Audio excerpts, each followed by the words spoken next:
Barricade भी तोड़ेंगे, police वाले को भी धक्का देंगे। तो पुलिस की ट्रेनिंग किस बात की होती है?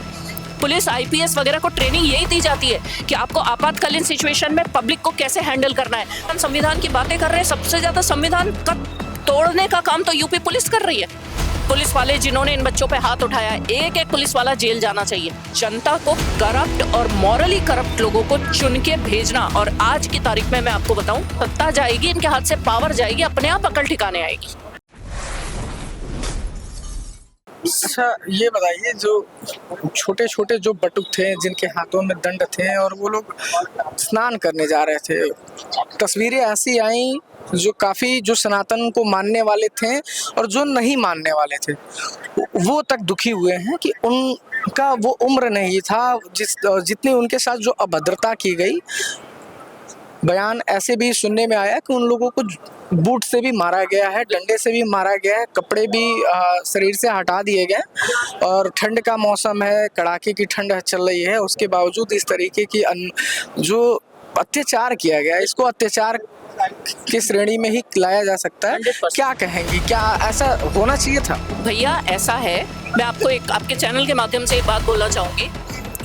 बच्चा जो जुवेनाइल एक्ट है, हमारे देश में कानून है, उसके अनुसार जो नाबालिग बच्चा होता है ना, उससे अगर जुर्म भी हो जाए, बड़े से बड़ा अपराध भी हो जाए, उससे कहीं उसके हाथ से मर्डर भी हो जाए ना, तो भी उसको जेल नहीं हो सकती, क्योंकि उसको अबोध माना जाता है। उसके अंदर उतनी सोचने समझने की शक्ति नहीं है कि भाई वो आज ये फालतू का बकवास कर रहे हैं कि बच्चों ने ये किया, बच्चों ने वो किया, और इसलिए ये जूते मारेंगे उनको।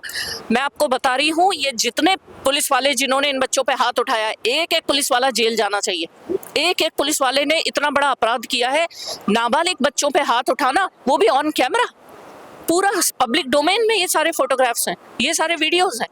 आप इतने बड़े, कहाँ के आप महान व्यक्ति, आप किसी को कुछ भी कर दोगे? ये देश संविधान से चल रहा है कि नहीं चल रहा है? और ये फालतू संविधान की बातें कर रहे हैं। सबसे ज्यादा संविधान का तोड़ने का काम तो यूपी पुलिस कर रही है।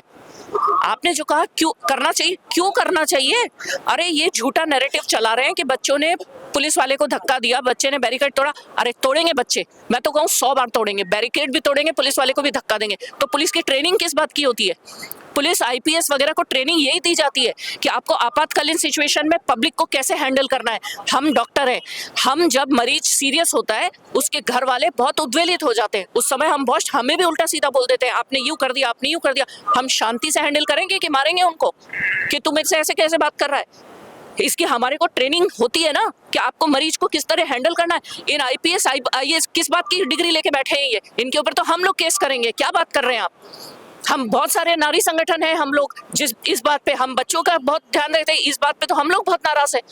ये होते कौन है इस तरह से बच्चों को ट्रीट करने वाले? आप नारी शक्ति की बात कर रहे हैं, सरकार नारी सशक्तिकरण के लिए कार्य कर रहा है, फिर भी आए दिन देश में, राज्य में नारियों के साथ जो प्रताड़ना हो रही है, जो अत्याचार हो रहा है, वो खबरें रुकती नहीं है। जो रेप जैसे जो मतलब कुकृत्य हैं, अभी तक भारत देश में सामूहिक रूप से उस कुकृत्य के लिए फांसी की सजा नहीं निर्धारित कर दी, मतलब सरकार कर पाई है। तमाम ऐसे विधायक, पूर्व विधायक, सांसद, पूर्व सांसद ऐसे हैं अभी भी जो सजा काट रहे हैं, एसी में मौज भी काट रहे हैं, वो बलात्कार जैसे आरोप करके भी घूम रहे हैं। सरकार इन चीजों पे कब काम करेगी? आपने बहुत बढ़िया बात बोली है। देखिए ऐसा है कि ये इतना बड़ा एक अपने मॉरल्स का एक प्रश्न होता है कि जैसे कहते हैं ना, एक संस्कृति से जुड़ा हुआ प्रश्न है ये।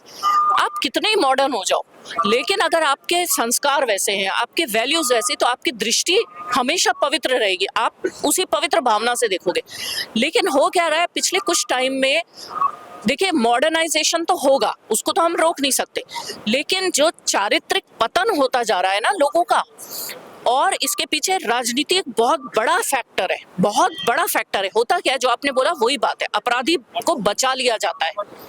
अगर जघन्य अपराध करने के बाद भी राजनीति वाले अपराधी को बचा लेंगे तो दूसरे आदमी को शह मिलेगी ही ना।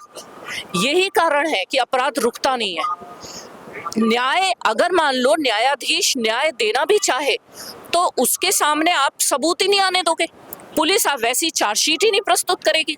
तो कहते हैं ना, न्याय को हासिल करना भी आज की तारीख में आसान काम नहीं है, क्योंकि उसके पीछे भी जो तंत्र काम करता है वो राजनीतिज्ञों का ही तंत्र काम करता है। पुलिस पे दबाव बनाएंगे, गवाहों पे दबाव बनाएंगे, अपने अपराधी नेता को बचाएंगे।